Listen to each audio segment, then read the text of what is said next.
How was the food? Good, alhamdulillah, good. Very happy to be here. I want to thank Human Appeal.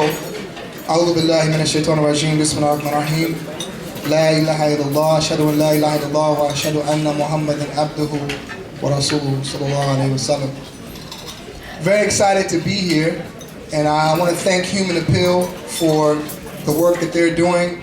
And Brother Naeem, so excited, and Saada, my good friends from Saada, been having an amazing time with them, and really been enjoying our time in the UK.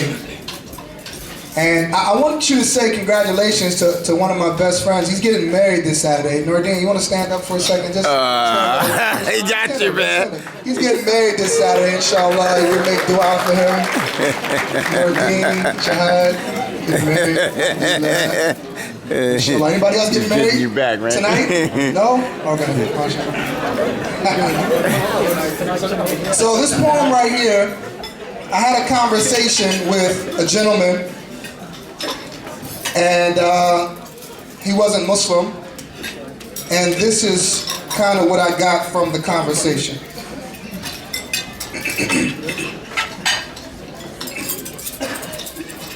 He looked at my beard, my small beard,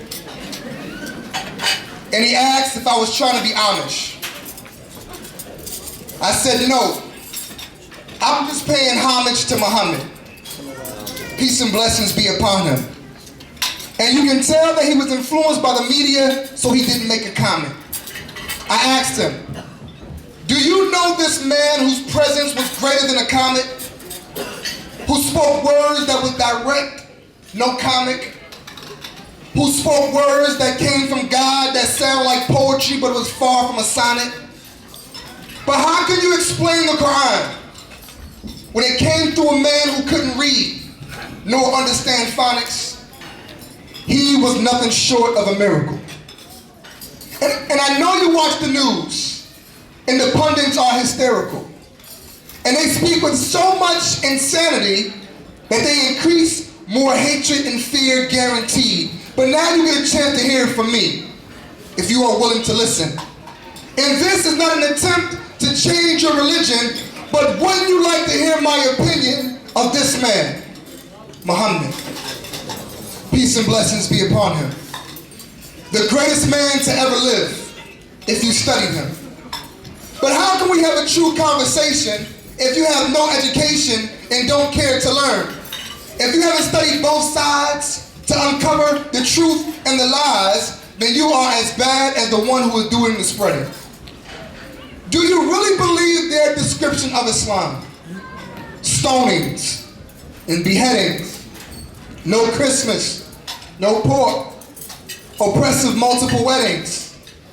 What if I believe that Christianity promoted bombings and slavery and racism and priests molesting little boys? Now, please don't get offended. I'm not trying to fool you into believing that I believe that these actions are Christ-like, because that would make my words knife-like, and I would never disrespect a man that we must believe in as Muslims, but I'm sure you get my point. But this man, Muhammad, peace and blessings be upon him, was the best at everything he did. Very balanced in his life. Whether he was dealing with his closest friends or his enemies, or he was dealing with his wife, it was also gentle. And he didn't move with violent emotions, it was all so mental. And if you knew him, you would love him so much.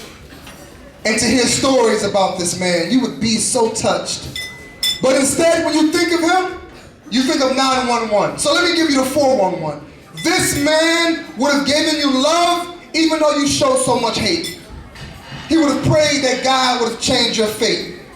See, you have to be careful with hate, because it destroys from the inside out. But you allow the hate from the outside in. So you lose the race as soon as you begin. And because of it, you miss out on the opportunity to learn from the greatest of men, Muhammad. Peace and blessings be upon him. I grow this beard because of him. I feed the poor because of him. he taught me how to pray.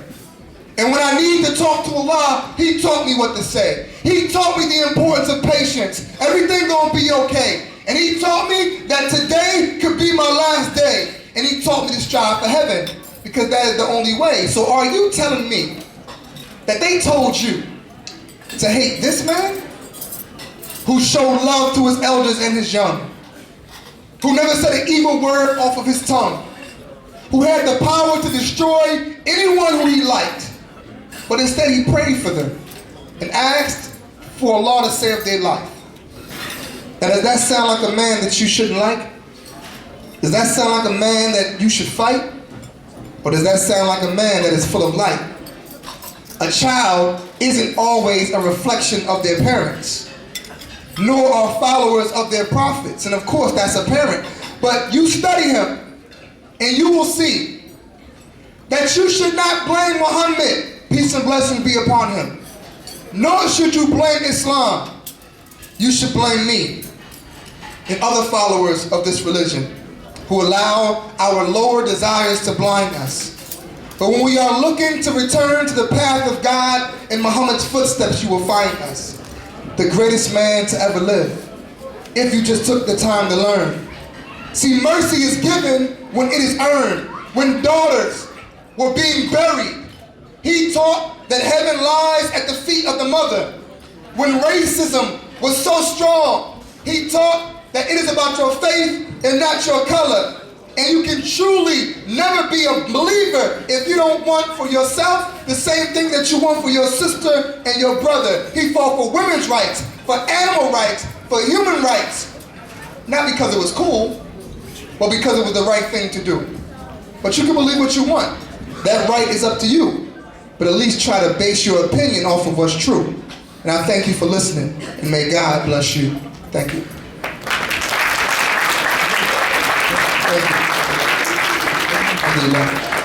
So, as you can tell, I'm black. Just in case you were wondering. And I'm African American. And people are so surprised to hear that African Americans are Muslims. They're so surprised. I was in Malaysia. Do we have any Malaysians here? Any Malaysians? Assalamualaikum. So I studied in Kuala Lumpur, and while I was there, the adhan went off. And somebody was like, "Brother, do you know what this is saying?" I said, "Yes, brother. My mother and father was Muslim. My grandmother and grandfather, Muslim. So alhamdulillah, been a third generation Muslim." And as we look at the life of Al-Hajj Malik Shabazz, Malcolm X, many African Americans in America have been disconnected from their culture because of slavery. A brother asked me, he said, "Bashir, where are you from?" I said, "Originally?" He said, yeah, originally. I said, "Oh, I'm from New York." He said, no, brother, no. "Where's your mother from?" I said, "Originally?" "Yeah, originally. She's from New York." Astaghfirullah. "Where's your grandmother from?" I said, originally? Yeah, she's from Georgia, Atlanta, Georgia. Not Atlanta, Georgia, no, she's from Georgia. Barstow, Georgia to be exact. So we don't know where we come from. I've been told that I look kind of Somali, by the way. Any Somali? The Somali is here, so my brother Somali, Assalamu alaikum, kale. Yeah. So I've been told, but I'm probably closer to West Africa. But the blessing about not having our culture is that when we became Muslim, Islam became our culture. But the issue that we're having in the Muslim world, not with you, but your cousins, is that they take their culture and put it above Islam. And because of that, I mean, I'm not talking about the hate between two different people from different countries. Some of your cousins don't like each other, and they're from the same country, different tribes, and don't like one another. We can't understand that from America. So this is an issue that we're seeing all across the globe, and inshallah it is something that we have to work on. So my mother, when we were younger, when we moved to Cleveland, Ohio, we were homeless. We lived in a homeless shelter. It was a shelter for women and children. But even while we lived in this homeless shelter, my mother, she would take us to go feed other homeless people, teaching us a very important thing, that no matter how bad you think you have it, somebody has it worse than you. Close to 4 years ago, I lost my mother, my Umi, to breast cancer. She passed away. Her name is Imani. And I beg you to make dua for her. Imani is her name. Inshallah, please make dua for her. Anything good that you see in me, it came from her. Anything bad, I picked it up along the way. That's all me. Make dua for me too, inshallah. But I wrote a poem for her. Anybody love their mother? If you love your mother, raise your hand. Love. Alhamdulillah. See, some of you didn't raise your hand. Get over it, okay? Get over it. You only get one mother. And the poem goes like this. I lived a year longer than Tupac, but still got 11 years to go before I reach Medgar Evers. I lived 12 years longer than Emmett Till, but that don't make me feel better. 13 years to go before I reach Malcolm and MLK. 20 years to go before I reach JFK. 16 years to go before I reach my mother's death age. 25 years to go before I reach my grandmother's death stage. But I'm sometimes afraid. Not that I'll die.